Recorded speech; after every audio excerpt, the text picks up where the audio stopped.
Добрый день, уважаемые участники проекта BuyTaxJER. Сегодня мы с вами рассмотрим тему финансы и отчетность. Я расскажу вам, как правильно составить бюджет проекта, как составить бюджет организации. Научу пользоваться инструментом, такими как готовые шаблоны по проекту и по финансовому состоянию организации.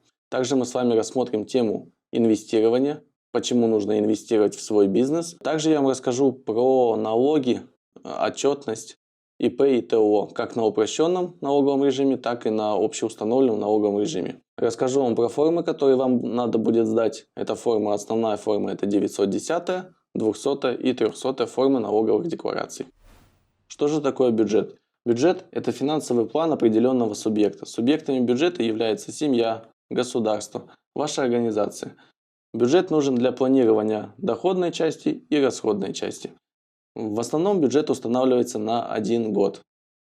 Сейчас я вам покажу шаблон бюджета для проекта. Что же собой представляет бюджет проекта? Бюджет проекта представляет собой план затрат, необходимых для его исполнения в стоимостном выражении, то есть в денежном. Бюджет проекта включает затраты на закупку материалов, выплату заработной платы, различных отчислений в различные фонды, оплату услугам сторонних организаций, амортизацию зданий, технику, оборудование, нематериальных активов.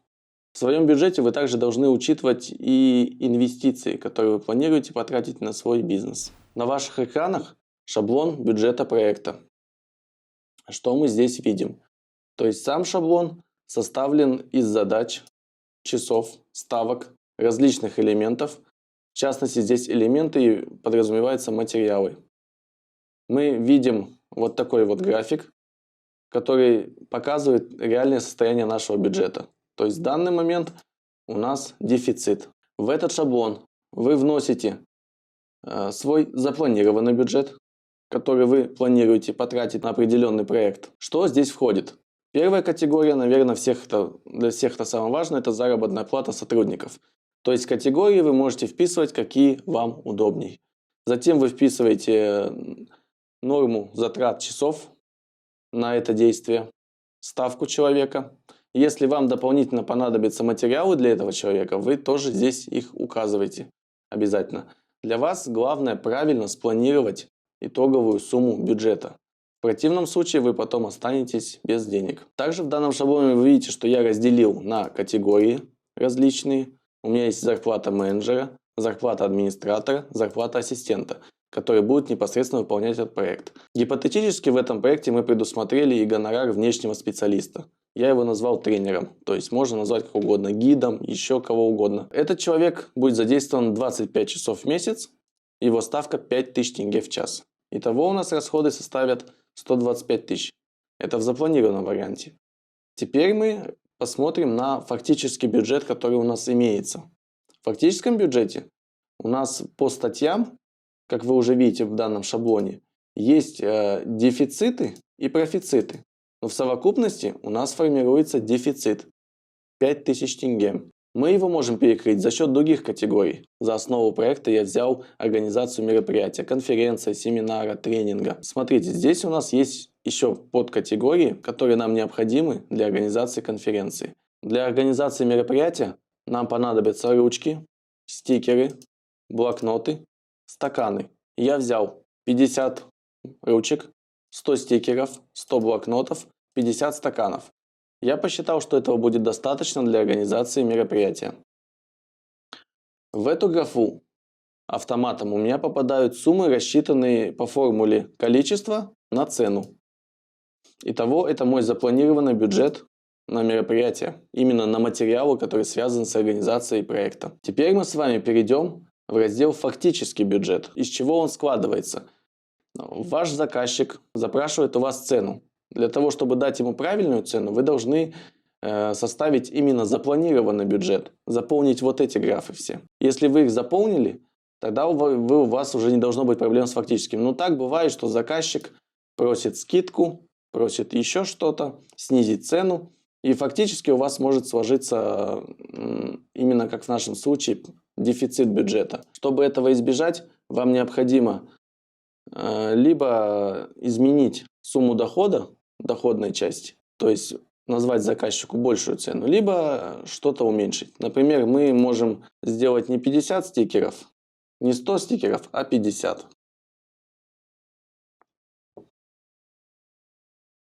Вот. Теперь мы видим то, что наш бюджет, именно баланс, равен нулю. То есть мы перекрыли дефицит бюджета за счет других статей. Это есть работа с бюджетом по проекту. Мы с вами видим, что в шаблоне у нас по балансовой части баланс по нулям. Соответственно, нам нужно сейчас привести фактический бюджет в порядок, так как у нас здесь стоит сумма, которую мы планировали потратить именно на стикеры, 10 тысяч. Сейчас мы ее уменьшаем до 5. В шаблоне нашего бюджета вы видите, что изменив запланированный бюджет на стикеры, мы пришли к тому, что общий бюджет у нас, баланс общего бюджета равен нулю.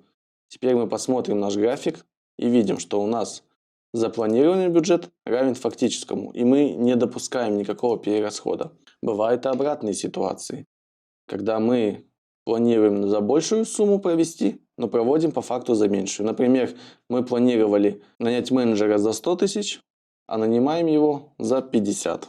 В этом случае формула бюджета у нас меняется, и мы видим, что у нас образовался профицит, а это дополнительный доход. Я вам рекомендую использовать именно этот шаблон, как шаблон бюджета проекта. Когда вы планируете какое-то мероприятие, либо какой-то мини-проект, использовав этот шаблон, вы можете понимать, сколько у вас будет составлять себестоимость, сколько у вас будет денег и сколько вы заработаете на конкретном проекте. Сейчас мы с вами рассмотрим еще один шаблон, шаблон бизнес-бюджета. Бизнес-бюджет, чаще его называют бюджетированием компании. Это мероприятие направлено на анализ и формирование работы с финансами фирмы, а также все, что влияет на них. Именно в этом бюджете мы с вами будем рассматривать инвестиции. Перед вами шаблон бизнес-бюджета. На что нам стоит обратить внимание? Бюджет составлен так, что он формирует сразу графики вашей доходной и расходной части. Что мы здесь видим? Это ваш текущий бюджет. То есть здесь также все заполнено условно, то есть цифры можно поставить свои. Первый раздел – это раздел дохода. В доходной части вы отражаете все свои операционные доходы.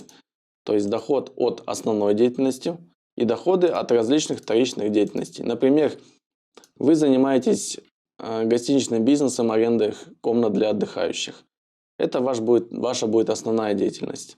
Вторичное – это то, что вы можете продавать на территории своего комплекса напитки, оказывать дополнительные услуги, инструктажа, катание на лошадях, ну и прочих. То есть это будут ваши вторичные виды деятельности. То есть основная у вас – это одна основная ваша деятельность. Так вот, из чего же формируется этот график?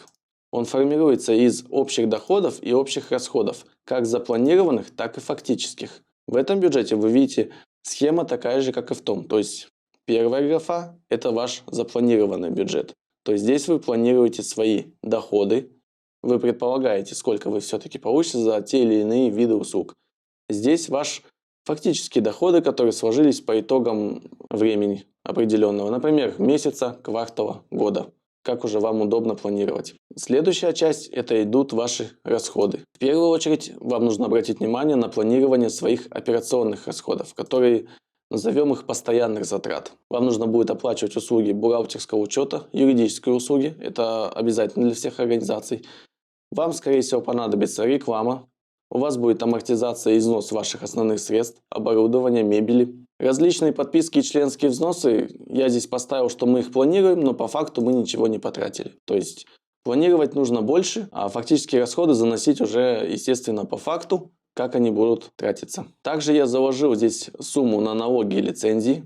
Но я здесь больше имел в виду налоги. Лицензии они достаточно дорогие, но если ваша деятельность является лицензированной, вы обязаны это планировать. Коммунальные услуги.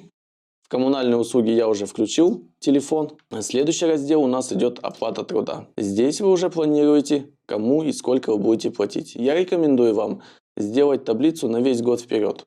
Если вы знаете, какое количество человек у вас будет работать весь год, если ваша деятельность является непрерывной, то вы можете здесь сразу спланировать сумму. Мы можем поставить сюда любую сумму, она уже по формуле посчитает и выведет итог бюджет. И вы сразу будете видеть ваши общие расходы и общие доходы. Обратите внимание на график. То есть общие доходы, они складываются из фактических и запланированных. То есть подошел конец периода, вы собираете все свои расходы, все свои доходы, заносите в данную таблицу. И вы сразу видите, что мы видим на этом графике. То, что у нас запланированы доход был больше. То есть мы каких-то услуг не дооказали, каких-то денег не заработали. Но самое важное, что наши доходы в этом случае превышают наши расходы. То есть мы все-таки имеем какую-то прибыль. Если этот график будет больше и длиннее, чем доходная часть, соответственно, вы работаете в убыток. И вы должны принимать какие-то решения, чтобы исправить эту ситуацию. Вам нужно будет оптимизировать расходную часть. Какие-то виды расходов вы можете исключить. Например, расходы на рекламу. То есть вы можете на ней сэкономить. Конечно, в будущем вы можете упустить новых клиентов, но вам нельзя нарушать этот баланс доходов и расходов. Помимо графика у нас есть еще инструмент итоговой таблицы сводной. То есть краткая сводка бюджета. Здесь показывается ваш запланированный доход, фактический доход и сумма, которая сложилась либо плюсом, либо минусом. В данном случае у нас мы недополучили 2500. Также здесь сводятся ваши общие расходы. Как вы видите, фактические расходы меньше запланированных. Это именно результат ваших решений, которые вы по ходу выполнения своей основной деятельности принимаете. То есть, если вы видите, что, опять же, ваши доходы начинают уменьшаться, а расходы растут, вам нужно принимать решения и их оптимизировать. Если вы не оптимизируете, вы пойдете в убыток. Хочу обратить ваше внимание, что здесь в раздел операционных доходов можно включить доходы по инвестированию. То есть, например, вот категория 7, что мы инвестировали деньги, например, в депозит, и он нам должен был принести 1150 тенге. Но по факту он принес только 500, так как мы досрочно его закрыли. Мы рассмотрели два шаблона бюджетов. Это бюджет проекта и бизнес-бюджет. Я рекомендую вам использовать оба этих шаблона, но все-таки бизнес-бюджет, он более расширенный, он более точный, он более детальный. Он позволит вам контролировать ваши и доходы, и расходы в периоде, которым вам понадобится. Мы переходим к следующей теме, это инвестирование. Инвестирование в свой бизнес. Почему важно реинвестировать в развитие собственного бизнеса? Давайте сначала разберемся, что же такое инвестирование. Инвестирование – это специфическая деятельность, основана на организации оборота капитала. Инвестор преследует три базовые цели. Это сохранить, приумножить деньги и получить стабильный пассивный доход. Вы должны понимать, что вложить вы можете только свободные денежные средства. Ресурсы, которые необходимы на выполнение вами основной деятельности и обязательств по основной деятельности, вы вкладывать не можете. Инвестиции бывают разных видов. Финансовые и нефинансовые. Финансовые инвестиции – это финансовые вложения в ценные бумаги, такие как акции, облигации, векселя, депозиты банков и другие финансовые инструменты, которые вам помогут извлечь прибыль. Я рекомендую использовать надежные финансовые инструменты, такие как депозиты. Как вы их будете использовать? Вам на счет поступили денежные средства от заказчика. Вы знаете, что вам понадобятся они через неделю, месяц, два. То есть вы будете знать точный период, когда они вам понадобятся.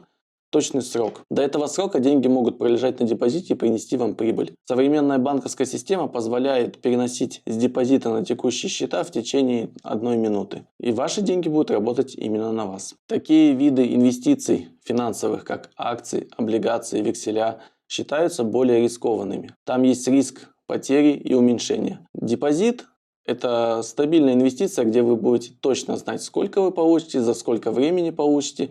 Вы можете просчитать свой доход. Этот же доход, который вы получили с ваших финансовых инвестиций, а именно с депозита, вы можете реинвестировать в свой бизнес, улучшить его, сделать ремонт, дозакупить оборудование. Мы рассмотрели финансовые инвестиции. Также есть и нефинансовые инвестиции. А что же это такое? Нефинансовые инвестиции – это не денежные инвестиции, а это, например, лицензии, ноу-хау, машины, оборудование, земельные участки. Именно эти нефинансовые инвестиции вы можете инвестировать в свой собственный бизнес. И вся классификация нефинансовых инвестиций построена на объектах, куда вкладываются денежные средства, а именно капитал, в интеллектуальную собственность, затраты на технологические, конструктивные и научно-исследовательские работы и в другие нефинансовые активы. Например, инвестиция в новое производство предполагает создание новых производств, работ, услуг или выход на новые рынки. Это позволит вам расширить свой бизнес. Инвестиция в расширение производства. Действующее производство с целью расширения объемов и увеличения рынка сбыта. То есть, как вы обратили внимание, первое часть была выход на новые рынки, вторая – расширение рынка сбыта, но и увеличение объемов производства. Инвестиции в модернизацию и совершенствование технологий. В обновлении производства, внедрение и усовершенствование технологий и выпуск модернизированных товаров, а также, что очень важно, инвестиция в повышение эффективности, направленная на развитие ресурсосберегающих технологий, именно материальных, трудовых и финансовых. Что это означает? Это означает то, что вы будете инвестировать в повышение эффективности вашего бизнеса. Ваши затраты будут снижаться, а доходы расти. Вы будете более эффективно выполнять свои обязательства по контракту. Подведем итоги инвестирования. А итоги такие, что нефинансовые инвестиции – это в первую очередь вложение средств в активы, связанные с расширением и модернизацией бизнеса. То есть вы будете вкладывать в покупку оборудования, расширение рынка сбыта и модернизацию. Под нефинансовой инвестицией можно понимать не только вложение денег, но и самого нефинансового актива путем передачи в собственность за долю от прибыли. То есть если к вам пришел инвестор и говорит: я хочу вам земельный участок дать, а вы мне долю в вашем бизнесе, это хорошая инвестиция с его стороны. А с вашей вам нужно взвесить все, посчитать возможные ваши доходы, ваши расходы на обработку этой земли и сделать выводы. А теперь давайте перейдем к отчетности. Какие отчеты нужно сдавать ИП и ТО, какие бывают налоги и как проверить налоговую задолженность. Одним из наиболее удобных и легких в плане ведения учета является упрощенный налоговый режим, который могут пользоваться как предприниматели, так и организации. ТО на упрощенке обладает рядом преимуществ. Это низкая ставка налогообложения, простота ведения учета и составления отчетности, которую необходимо сдавать раз в полугодие. Подробнее о режиме ТО на упрощенке сейчас мы с вами узнаем. Какие виды деятельности попадают под упрощенный режим? Хочу обратить ваше внимание, что не все виды деятельности попадают под упрощенный режим. Согласно статье 683 Налогового кодекса РК, ТО вправе применять упрощенный налоговый режим, если одновременно удовлетворяет следующие критерии, а именно: численность работников не более 30 человек, доход за полугодие не превышает лимит 24 038 МРП, это 82 931 тысяча. Отсутствуют структурные подразделения, доля участия юридических лиц составляет не более 25%. Хотелось бы обратить ваше внимание на пункт «Отсутствуют структурные подразделения». То есть, если у вас есть магазин, а у магазина есть филиалы в разных городах, вы не имеете права применять упрощенный налоговый режим. Если численность ваших работников более 30, также вы не имеете права применять. Итак, какие же ждут нас санкции, если мы нарушим это правило? Нарушение любого из пунктов приводит к потере права на применение упрощенного налогового режима и переводит ваше ТО на общеустановленный. Существуют ограничения по виду деятельности. Так упрощенный режим не могут применять ТО, чья деятельность указана в перечне подпункта 3 пункта 2 статьи 683 Налогового кодекса РК. А именно, это аудиторские услуги, бухгалтерские услуги и лицензированная деятельность. Также не имеют права применять работающие по агентским договорам. Агентскими договорами признаются договора, по которым одна сторона агент ведет дело другой стороны, заказчика, за вознаграждение от своего имени, но за счет другой стороны. Например, курьерские службы и турагентства. Налоги. Основной налог, который уплачивает ТО, применяя упрощенный налоговый режим, это 3% от дохода за 6 месяцев. При этом доходом подразумевается сумма, указанная в накладных актах, то есть это ваш оборот, который вам поступил. В упрощенном налоговом режиме не учитываются ваши расходы, считается только ваш доход. От этой суммы берется 3%. Затем исчисленная сумма в 3% делится на две части. 1,5% это корпоративный подоходный налог, 1,5% это социальный налог. ТО по упрощенной форме, ТО либо ИП по упрощенной форме отчитывается раз в полугодие. То есть сдача отчета в период с 1 июля по 15 августа, а уплата налога до 25 августа. Это за первое полугодие. За второе полугодие с 1 января по 15 февраля, а уплата налогов до 25 февраля будущего года.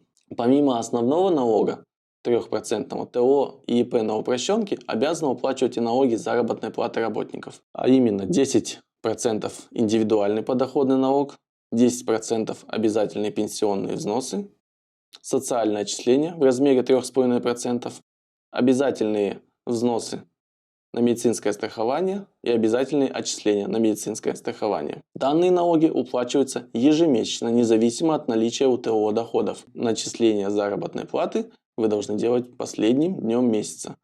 После этого до 25 числа следующего месяца вы обязаны уплатить данные налоги. Очень интересный вопрос. Нужен ли ТО на упрощенке кассовый аппарат? Требование к наличию кассового аппарата возникает у ТО на упрощенке только в случае, если расчеты ведутся в наличной форме или с помощью платежных карт. Если оплата применяется банковским переводом на счет, либо вы используете онлайн-кассу, вам не требуется кассовый аппарат. Какие штрафы грозят ТО за нарушение обязательств по уплате налогов и иных платежей в бюджет? За нарушение сроков подачи отчетности и уплаты налогов и взносов ТО несут ответственность в соответствии с законодательством Республики Казахстан. За нарушение правил применения налогового режима ИП несут ответственность по статье 270 КоАП РК. Первый раз выписывается предупреждение, за повторное нарушение штраф 15 МРП для малых предприятий и 30 МРП для средних. За непредоставление налоговой отчетности в срок статья 272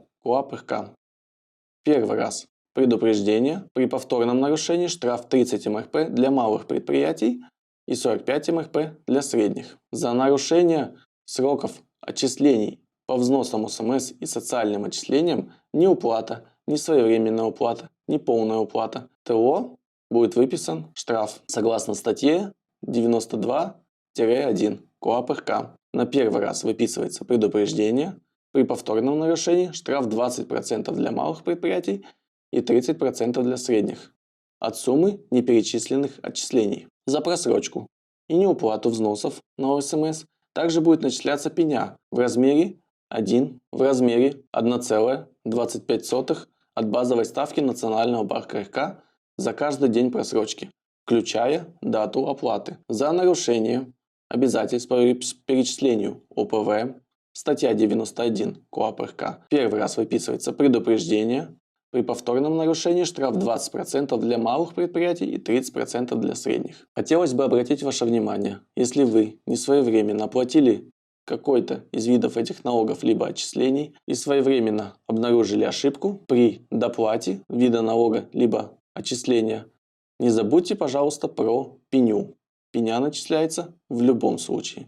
Она минимальная в размере 1,25 от базовой ставки Национального банка РК. Пеню вы можете посчитать с помощью сервиса на сайте КГД, Комитета госдоходов. В случае неуплаты пени вам арестуют счет. Даже если вы уплатите пеню уже после уведомления, налоговой потребуется 3 дня для разблокировки счета. И вы не сможете использовать свои денежные средства на текущих банковских счетах. Какие бухгалтерские документы обязаны формировать ТО на упрощенке? Несмотря на упрощенное требование к ведению учета, ТО на упрощенке обязано формировать ряд бухгалтерских документов. Это счета, акты выполненных работ, накладные и счета-фактуры в соответствии с утвержденными правилами и формами. Также организация обязана производить расчет заработной платы и налогов с нее, вести складской учет товаров, а также формировать платежные поручения. ТО на упрощенке может вести учет самостоятельно, то есть силами учредителя и директора. К ТО на упрощенке нету требования иметь бухгалтера. Но все-таки я рекомендую вам нанять либо в штат, либо аутсорсинг. Это вам упростит жизнь очень сильно. Итак, вернемся к нашим документам. Счета. Формирование счета можно делать в программе 1С.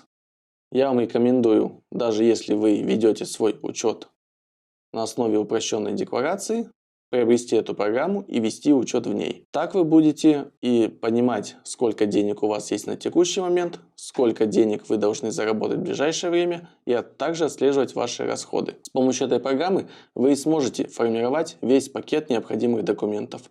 Это акты выполненных работ, накладные, счета, фактуры. Сегодня мы с вами рассмотрели, как работают ТО и ИП на упрощенке. Еще есть общеустановленный режим. Он выгоден только тем предприятиям, у которых большие обороты и минимальная накрутка. Если вы занимаетесь услугами, то я вам рекомендую использовать именно ТО либо ИП на основе упрощенной декларации. Сегодня мы с вами обсудили финансы и отчетность. В этот урок вошли такие темы, как бюджет, Как планировать бюджет? Мы рассмотрели с вами готовые шаблоны бюджетов, я очень вам рекомендую их использовать, они очень удобны и просты в использовании. Также мы рассмотрели тему инвестирования, почему очень важно инвестировать в свой бизнес, расширять рынки сбыта, модернизировать, улучшать эффективность своего бизнеса. Еще мы рассмотрели налоговый режим на основе упрощенной декларации для ИП и ТО. Какие виды налогов ТО и ИП обязаны уплатить, штрафы за несвоевременную уплату, а также виды деятельности, которые входят в режим на основе упрощенной декларации. Я думаю, у вас все получится, если вы будете бюджетировать, планировать, инвестировать и правильно считать налоги. До новых встреч!